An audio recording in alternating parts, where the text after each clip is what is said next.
Hello, hello, and welcome to Dee's Verdict. And we are here to review Belle Collective, Season 2, Episode 3. And this is Love, Marriage, and No Baby. Don't forget to like the video, share, and subscribe to the channel if you are here with me. If you had, like I said, if you haven't subscribed already, go ahead and do it. So we pick back up at the Empowerment Brunch. All the power seemed to be in the men's room because the last episode was meeting in the ladies' room, but I call that meeting in the men's room. Lateshia, we do see Lateshia is approaching Latrice to come and talk to Marie in the men's room. Latrice does agree to go in and talk to Marie. They don't get very far because as soon as they get into the men's room, Latrice evidently isn't saying what Marie wants to hear, which is that Latrice admits that she purposely went to that blogger and tried to damage her reputation and or her business, as we discussed in season 1 in that reunion. Latrice has repeatedly denied that she had anything to do with that, and that like she knew the blogger. Jackson is a small town. Even Marie knows the alleged blogger who got this mess started about Marie's business, which I won't go into. So we get to Marie, Latrice, Lateshia, and Essie all in this men's room, which is totally unsanitary. But anyway, we're going to keep it moving because they leaning all over in this bathroom at this empowerment brunch, looking all great, and everybody in the bathroom.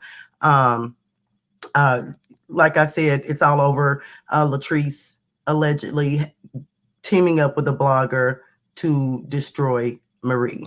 And they're arguing in the men's room. It's getting pretty heated, so it's pretty loud. Everybody can hear what's going on at the brunch.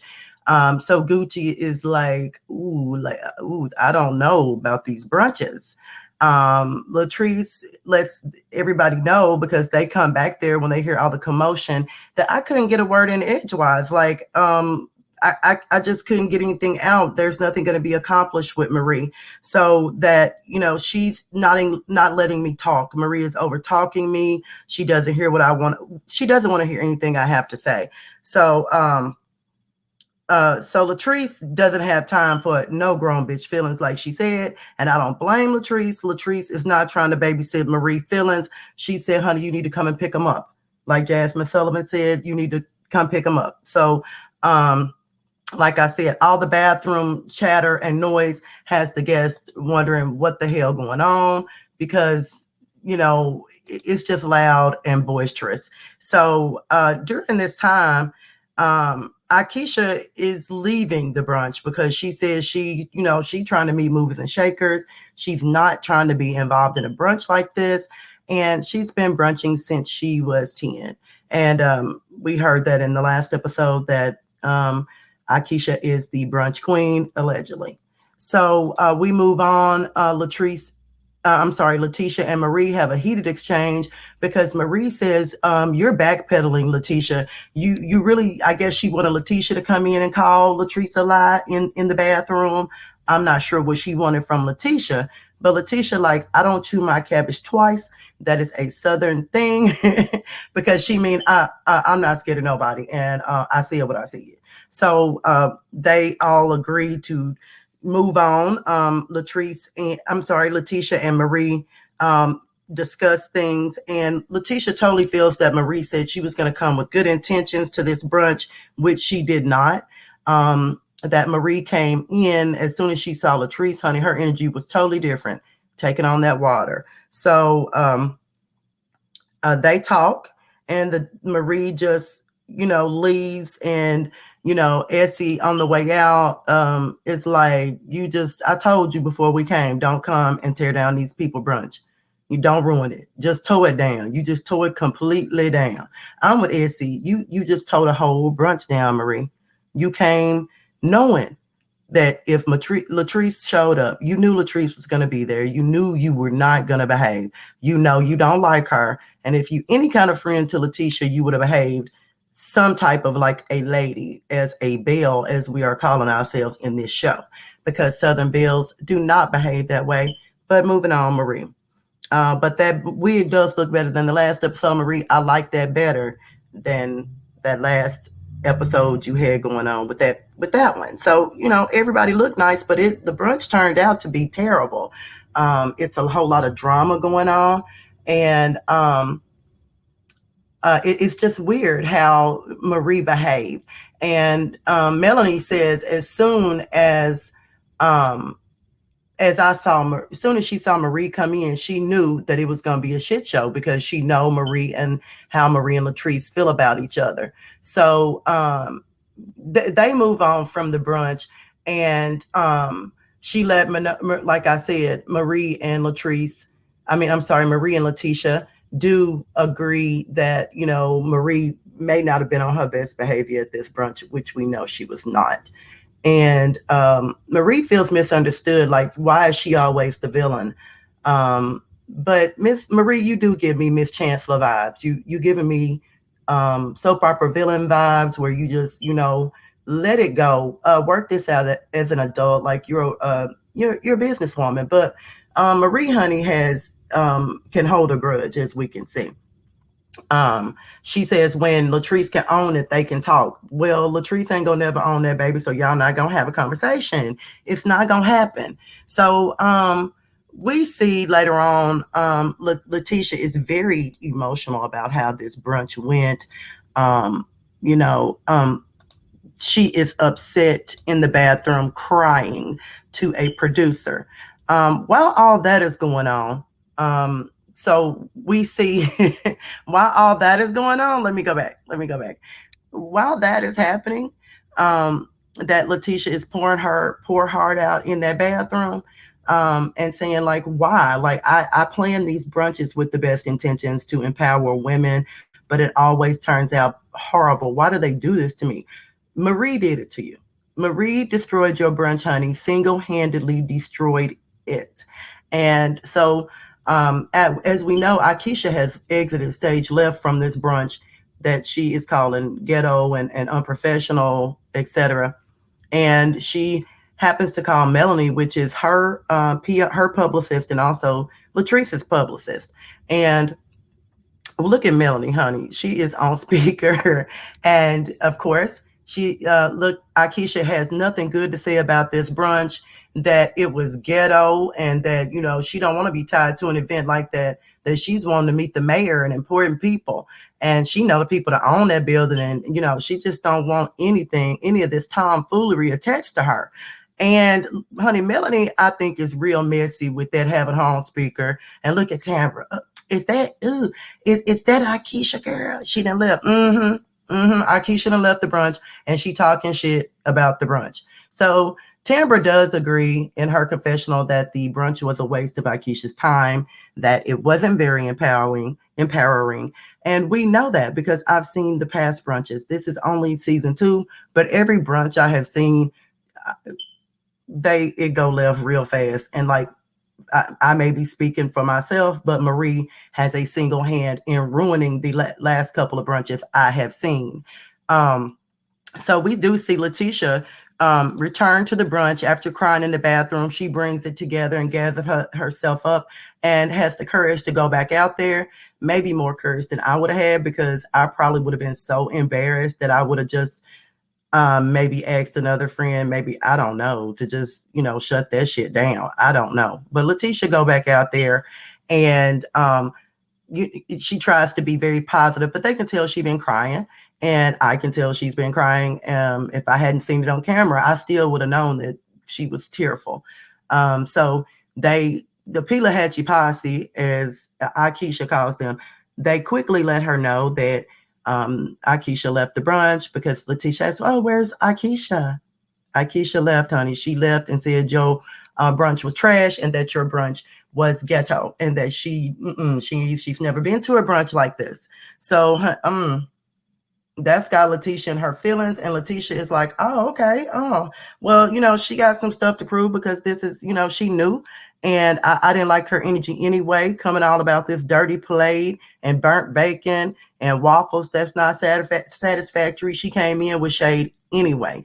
And when I do see her, I will let her know how I feel about it. Hey, that's what I like about Lateshia. Lateshia, I really know that Lateshia, it will let Aikeshia know that, how she felt about it, about that brunch. Aikeshia came in talking about that brunch, about their dirty plate and all of that. So, now on top of Marie acting a fool, she had Aikeshia coming in, with an agenda and looking down her nose at everybody there. And the use of the phrase "Pila had your posse" lets me know that maybe Aikeshia is judging them anyway, because they not a posse, they her friends. They're Letitia's friends. So, like I said, so Gucci face at the brunch said it all. That maybe we'll get it better, get it right next time. Okay. So they wrap up the brunch with a positive affirmation. Maybe that'll start with the next brunch. Oh, because y'all maybe need a new affirmation, because honey, or let's just not invite Marie to no more brunches. So next we see Aikeshia. Oh no, not Aikeshia. Look, there go Lateshia, honey, with that look, and she is talking about Aikeshia and that shade and that energy, and how she gonna let her know. So next we see, Latrice invites So Gucci and her husband to come out and hang out with her and Cliff at their nice property, which, is very rural, because he heard that JJ, So Gucci's husband, is a country boy and he likes the outdoors. We are in Mississippi because, hey, that's how we do it down here in the South. We like to get a little dirty and look a little, look nice too. We can do both things. So they do have a nice property. They actually go on ride ATVs, hang out and talk, and they actually try to sling mud on each other, which was really cute. And mudding is popular here, but don't judge us. So they hang out and they have a good time. And I think So Gucci and her husband have a good energy. And she and Latrice get along really well. So Latrice was concerned how So Gucci felt about the brunch, because she's like, I don't want to run her off. Ooh, well, you might have to work a little hard at keeping her around, because if, that brunch is an indication of future brunches, I don't know, because let's just hope it gets better. We will see, because I know there's a brunch in our future, because this is what they do on Belle Collective. So they hang out, and the brunch does, they talk about family and having a baby. The subject of, Latrice having children does come up. So Gucci's husband, JJ, has a very light sense of humor. I think I might like him. And Cliff does have a sense of humor.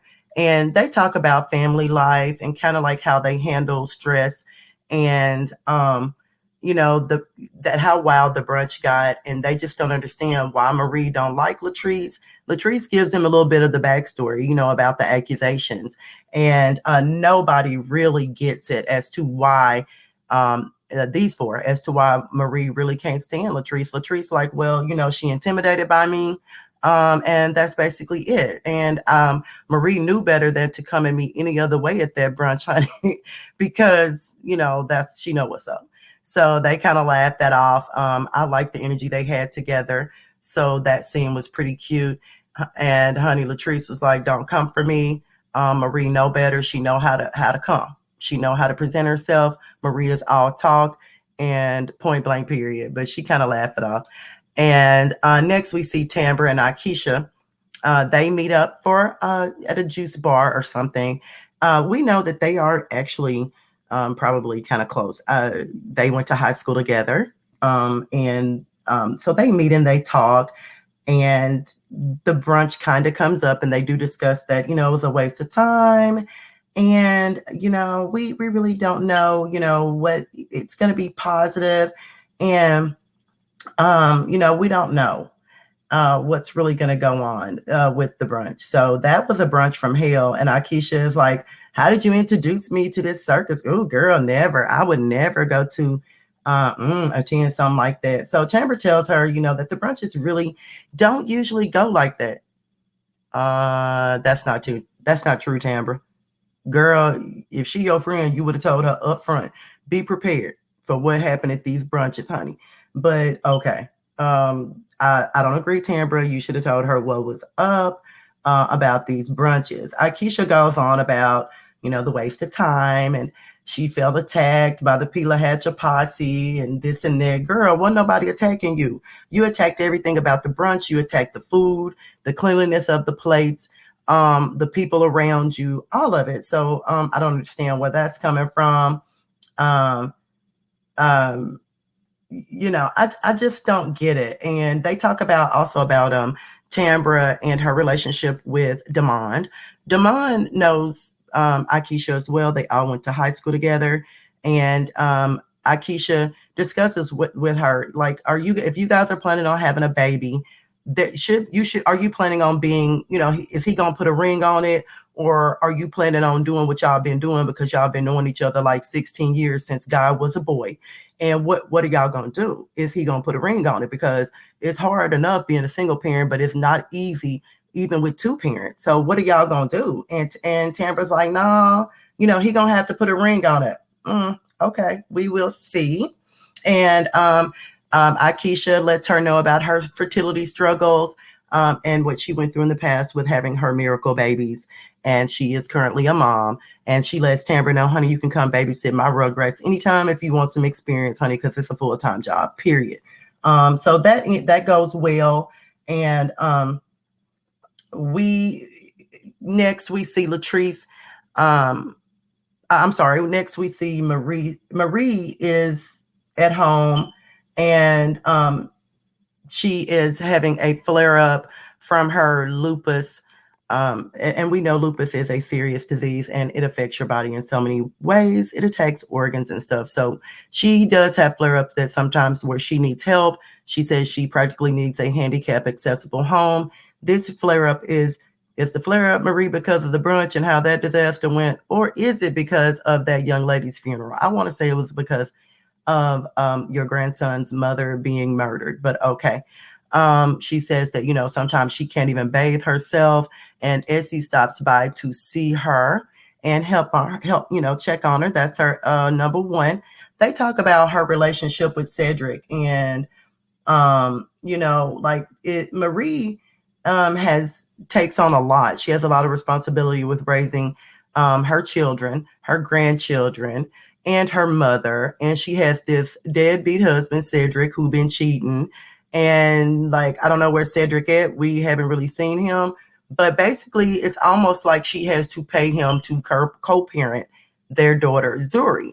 And she says, well, he's used to me basically taking care of him. And Essie so is that what we doing? We paying for parenting? And a Rolex was brought up. Cedric gives me really low down dirty dog vibes, and he has a history of cheating and has put Marie through a lot with everything. So it's really horrible to see Marie going through this. And we know it's pretty hard with the death of that her grandson's mother. And she's just going through a lot. And lupus is very hard. So I'm just glad, Essie comes by to help her. And so it's just really hard for her. And I think some of the stress is by choice, but that's her business and how she want to, run it, of course. But it's stressful taking care of others and having other people dependent on you. So Marie gonna be on the mend. Let's see, is Marie gonna be on the mend? And she just says it's really hard. And on top of running her businesses and doing everything, so I understand where she's coming from on that, and I hope she is taking care of her health. Next, we see Latrice.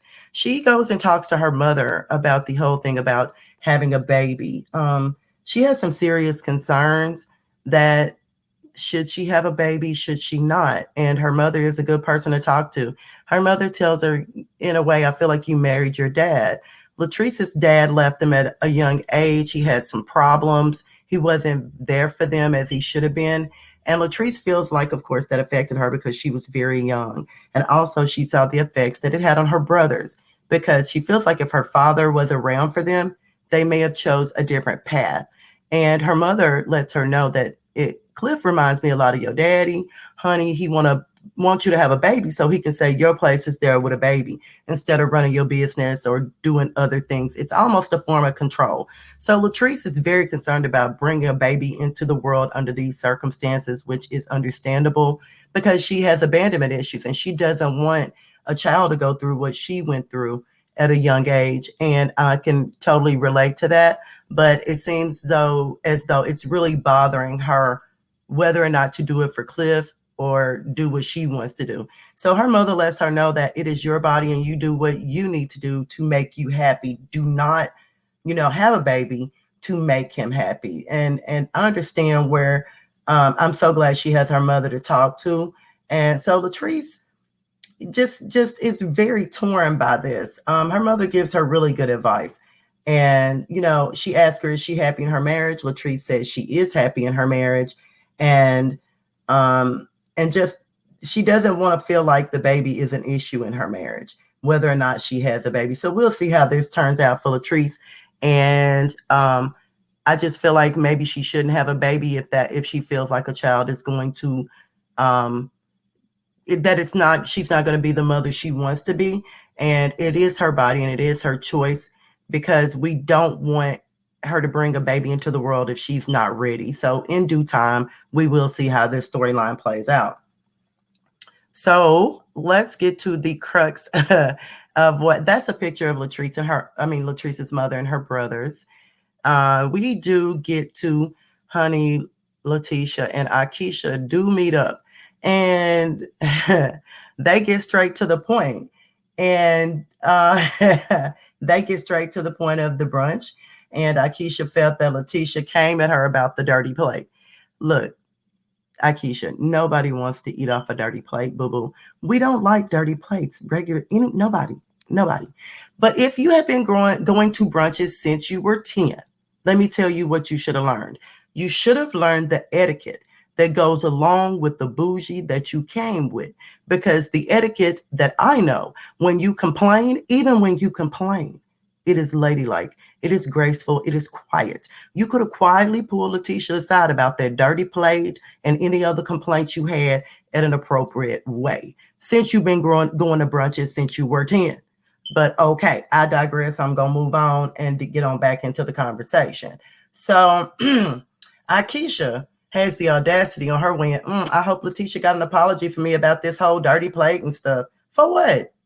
Girl, like I said, did you talk to the dishwasher? You said you own the people at the building. Maybe you should have let them know about the dirty plates. Lateshia don't look like she been doing dish duty with them plates. I don't know. She probably just set them out there. Girl, get over the dirty plate, Miss Brunch, the brunch queen. Get over the dirty plate, brunch queen. Brunch queen, you should have done different with that complaint. Brunch queen. Okay? And I'm going to keep saying it. If you are as bougie and classy as you say you are, you need to come with better etiquette, sis. Better etiquette. They taught you better at all the brunch schools you went to. But anyway. Okay. Lateshia, is looking at her like, girl, okay. And Aikeshia, like, I thought I was the most professional person at the brunch. No, you were not. It is not professional to get up and walk out without letting the host know. Okay. You could have went to the host. That's what people who've been going to brunches a long time do. Okay. But anyway, she said she came with good intent and that she was expecting to meet movers and shakers of Jackson. And I just don't know why it was just only like 8 or 9 people there. Whether you were meeting the people of Jackson, the movers and shakers of Jackson, you didn't know who anybody in that room was. So the energy you had, that could have been somebody who was somebody at that brunch, somebody who could have connected you to somebody, but your behavior spoke for you while you were there. But anyway, if you were meeting movers and shakers, you didn't know those people there. So somebody from the Pelahatchie posse could know somebody that knows somebody. But okay. But you looking down your nose at the Pelahatchie posse, Aikeshia. But okay.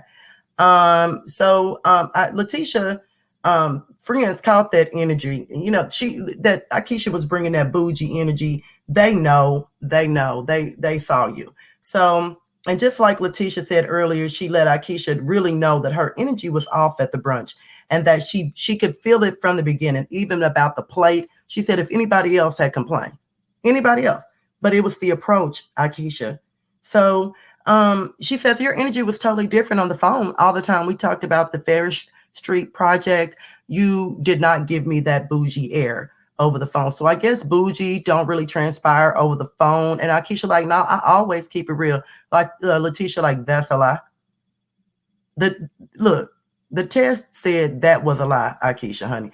The lie detector test then came back, and the lie detector test is Lateshia, and she said you a lie. You don't keep it real because you was a different person on the phone. And Aikesha, not me. So Lateshia says the guests were handpicked. I knew who was going to be there. Aikesha said you should have picked a different hand. Well, okay, Aikesha, you should have brought some different etiquette. You should have brought some different energy to this brunch, and maybe you would have got a different reception. So she's like, none of the, Lateshia let her know none of the other ladies in the room had any of the complaints you had. So I don't know what you were talking about. So Lateshia feels like Aikesha's number one agenda was to look down on everybody, and they go to talking to honey, even talking about dirty plate sabotage. I didn't get into that. Ain't nobody sabotage no plates. So if these are real Southern Bells, they are Southern Bells. This is Belle Collective. Aikesha says she is, the Belle. I think you're used to being the belle of the ball. Like you're used to everybody being all about Aikesha.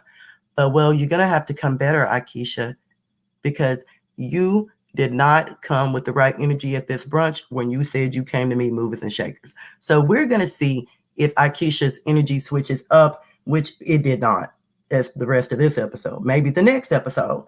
But Aikesha, Lateshia says, honey, Aikesha should be grateful for a seat at the table. Okay?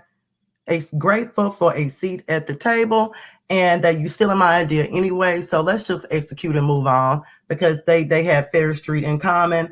And I really hope they can get this project going, because Aikesha does have some property and some things that will help Lateshia get this project off the ground if they can work together. If Aikesha can gather her energy and quit being bougie and doing all this one-upping and all that, maybe they can work together, but we will see. And Tambra brought this together. Ooh, girl, Tambra, I pray for you, because you came up at the end of their conversation. So they started talking and like, oh, so do you know Greedy? I mean, Demond, and yeah. Actually, Aikesha is the one who brought up Tambra and Demond, and Lateshia's like, yeah, I know him through a friend, which is her friend, because she been sleeping with Demond. So, so Aikesha lets her know, yeah, we went to high school together, and he went by Greedy. So Lateshia brings up, like I said, how she knows him through her friend. That the conversation gets kind of odd. It's a lot of food chewing and mumbling and stuff. And Aikesha, in her confessional, she wants to make it seem like Lateshia came with all the tea. No, Aikesha, you brought up Tambra and Demond and the tea. So I don't believe in home wreckers like Lateshia, saying Lateshia friend a home wrecker in so many ways, breaking up Tambra and Demond's happy home. There is no happy home. They are shacking up. They are not married. Tambra don't have a ring on it, okay? So let's not call her a home wrecker just yet. Let them build a home first, and then we'll see if Tasha is a home wrecker. That is her name. That is Lateshia's friend that says she been hanging out with Demond, aka Greedy, that Tambra is trying to have a baby by, and they've been going together since God was a boy. But okay. But they get back to the conversation, and they really want to talk about this project and pulling it together. Will we see them do this? That's the thing, because I don't know. So far, I don't know about this whole thing about the Ferris Street project. That is the goal. That is what these ladies are working on. But what do you think about this episode? What do you think about the energy that Aikesha brought to the brunch? And honey, does Aikesha keep it real, or is she just bougetto? Because see, she's saying bougie, but she is not giving me the class and the etiquette that she claims she has. Because first of all, you came with that bad energy at the brunch with this dirty plate gate. Then the second thing you do is you bring up your friend Tambra business at the brunch, and you say, and like, oh, like Lateshia's bringing the bone, but you brought the bone. So we will see how this plays out, how this Fair Street project plays out. The next episode, we do get to meet Aikesha's husband. Willie Colon. And we do see, I don't know if he's a fan of Jackson because he's from Jersey, honey, and this is a whole different speed for him. It's almost like a culture shock probably coming from Jersey to Jackson, Mississippi. But thank you for watching. Don't forget to like the video and subscribe to my channel. And I will have the latest episode of Belle Collective Review coming out. And don't forget, I'm going to do a shout out to DJ Richie Sky. He did an interview with Aikeshia Holly Cologne. And I did check it out briefly, but check it out and see what you think about Aikeshia. Drop down in the comments. Let me know what you think and have a good day.